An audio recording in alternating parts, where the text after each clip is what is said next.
ನಿನ್ನೆ ದಿನ ಏನು ವಿಜಯಪುರ ಸಿಟಿಯಲ್ಲಿ ಸುಶೀಲ್ ಕಾಳೆ ಅನ್ನುವಂಥ ವ್ಯಕ್ತಿದು ಮರ್ಡರ್ ಆಗಿರುತ್ತೆ. ಆ ಹಿನ್ನೆಲೆಯಲ್ಲಿ ಗಾಂಧಿ ಚೌಕ್ ಪೊಲೀಸ್ ಠಾಣೆಯಲ್ಲಿ ಈಗಾಗಲೇ ಪ್ರಕರಣ ದಾಖಲಾಗಿತ್ತು. ಇನ್ಸ್ಪೆಕ್ಟರ್ಗೆ ಬಂದಂಥ ಮಾಹಿತಿ ಆಧಾರದ ಮೇಲೆ ಆರೋಪಿಗಳು ಅವ್ರನ್ನ ಪತ್ತೆ ಮಾಡೋಕ್ಕೆ ಹೋಗಿರ್ತಾರೆ. ಆವಾಗ ಪೊಲೀಸರನ್ನ ನೋಡಿಬಿಟ್ಟು ತಪ್ಪಿಸ್ಕೊಂಡು ಹೋಗುವಂಥ ಒಂದು ಪ್ರಯತ್ನವನ್ನು ಮಾಡಿದ್ದಾರೆ.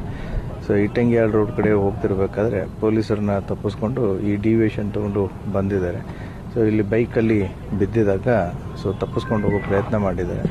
ಪೊಲೀಸರ ಮೇಲೂ ಕೂಡ ಫೈರಿಂಗ್ ಮಾಡೋದಕ್ಕೆ ಪ್ರಯತ್ನ ಮಾಡಿದ್ದಾರೆ. ಸೊ ಆವಾಗ ಇನ್ಸ್ಪೆಕ್ಟರು ಇನ್ ರಿಟಾಲಿಯೇಷನ್ನು ಗಾಳಿಯಲ್ಲಿ 3 ಗುಂಡು ಹಾರಿಸಿದ್ದಾರೆ.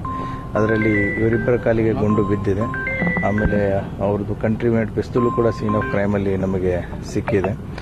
ಈಗಾಗಲೇ ಆರೋಪಿಗಳನ್ನ ಹಾಸ್ಪಿಟ್ಲಿಗೆ ಶಿಫ್ಟ್ ಮಾಡಲಾಗಿದೆ. ಆಮೇಲೆ ಏನು ಗುಂಡಿನ ಹಾರಿಸುವಂಥ ಸಂದರ್ಭದಲ್ಲಿ ನಮ್ಮ ಪೊಲೀಸರು ಕೂಡ ಎಡವಿ ಬಿದ್ದಿದ್ದಾರೆ. ಸೊ ಅವ್ರಿಗೂ ಕೂಡ ಗಾಯ ಆಗಿದೆ. ಅವ್ರನ್ನೂ ಕೂಡ ಹಾಸ್ಪಿಟಲ್ಗೆ ಶಿಫ್ಟ್ ಮಾಡಿದೆ. ಈ ಬೈಕ್ ನೋಡಿದರೆ ಇದು ನಂಬರ್ ಪ್ಲೇಟ್ ಇಲ್ಲ, ಯಾವುದೋ ಒಂದು